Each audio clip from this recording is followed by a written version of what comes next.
अब मैं दूसरे बिंदु पर आता हूँ। दूसरा बिंदु है मेरठ के कुख्यात गाय तस्कर।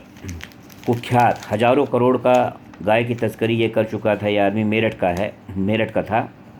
इसका नाम है अकबर बंजारा, इसके भाई का नाम है सलीम बंजारा। ये असम में गौ तस्करी करता था और सबसे बड़ा गौ तस्कर था अंतर्राष्ट्रीय स्तर का। 2 लाख का इनामी बदमाश। इसको असम पुलिस ने ढेर कर दिया।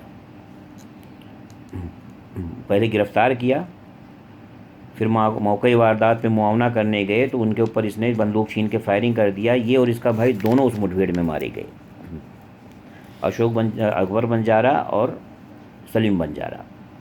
तो एक अध्याय ख़त्म हुआ इस गौ तस्कर का। अपराधी था,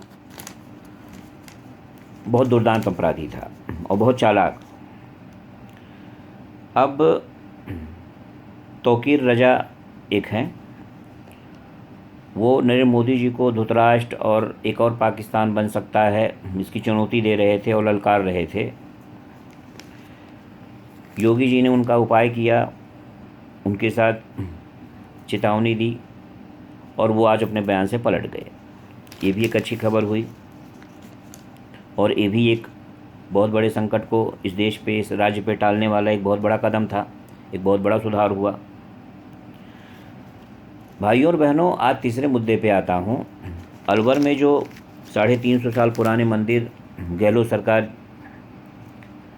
के विधायक जौहरीलाल मीणा के आदेश पे जो टूटे थे, जिसका वो हवाला दे रहे थे कि 2016 में वसुंधरा राजे की सरकार के समय बीजेपी के पार्षदों ने बोर्ड की मीटिंग में ये रेजोल्यूशन पास किया था, ड्राफ्ट पास किया था मंदिर को तोड़ने का। तो वो सारे न्यूज़ में आ चुका है कि उस ड्राफ्ट में मंदिर का कहीं जिक्र नहीं था और मकान और दुकानों के छज्जे तोड़ने की बात थी। तो पूरा आधा का पूरा मकान, पूरा मोहल्ला ही साफ़ कर दिया, मंदिर को भी साफ़ कर दिया। तो एक झूठ ये पकड़ी गई और कल से ही न्यूज़ के सारे चैनलों ने इतना दबाव बनाया और हिंदुत्व की इतनी बड़ी जागृति हुई कि आज जी न्यूज़ पे एक त्यागी जी हैं, उनके बहस में मैंने सुना कि उनका एक प्रवक्ता था, राजस्थान कांग्रेस का एक प्रवक्ता था। मैं किसी पार्टी की बात नहीं कर रहा हूँ, मैं किसी पार्टी की तरफ से नहीं हूँ। जो देखता हूँ वो मेरी राय बनाता हूँ, वो उसका विश्लेषण करता हूँ।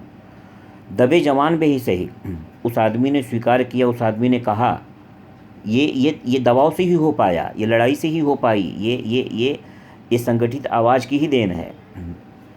कि उसका नाम गिरिराज था उस प्रवक्ता का। उसने कहा कि गहलोत सरकार ये नीति बना रही है, ये प्लान बना रही है, ये तय की है कि उन मंदिरों का पुनर्गठन होगा, पुनर्निर्माण होगा।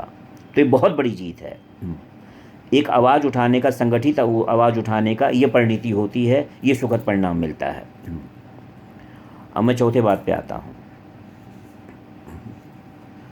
इस जुल्फ़ की लरजती हुई लहगीर तो देखो, दिल है जिसमें कैद वो जंजीर तो देखो, मुझे दीवाना कह लेना फिर ए लोगों, पहले मेरे एक सनम की तस्वीर तो देखो।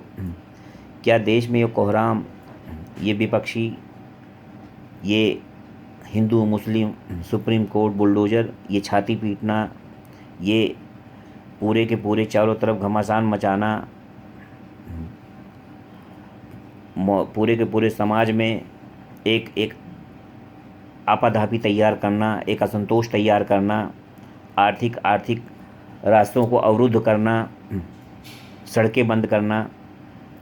कहीं इसके पीछे जो IMF का अभी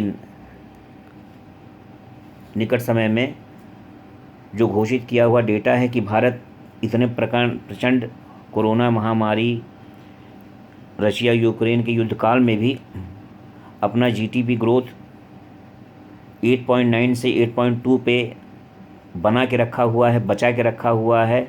और पूरे विश्व की सबसे तेज़ गति से बढ़ने वाली GDP भारत की है। और एक निरंतरता जो है किसी देश में बनी हुई है GDP की, तो वो भारत की है, इतनी विषम परिस्थितियों के बाद भी। जबकि चाइना का 8 पॉइंट से घटकर 4 पॉइंट हो गया और तमाम पश्चिमी देशों का 2.5 पॉइंट से भी घट गया, 2.5 पॉइंट के बराबर रह गए, 2 और 2.5 तक ही रह गए। तो कहीं इसके पीछे जलन तो नहीं। भाइयों बहनों, एक बात मैं आपसे पूछता हूँ, ऑस्ट्रेलिया के मंत्री, फ्रांस के मंत्री,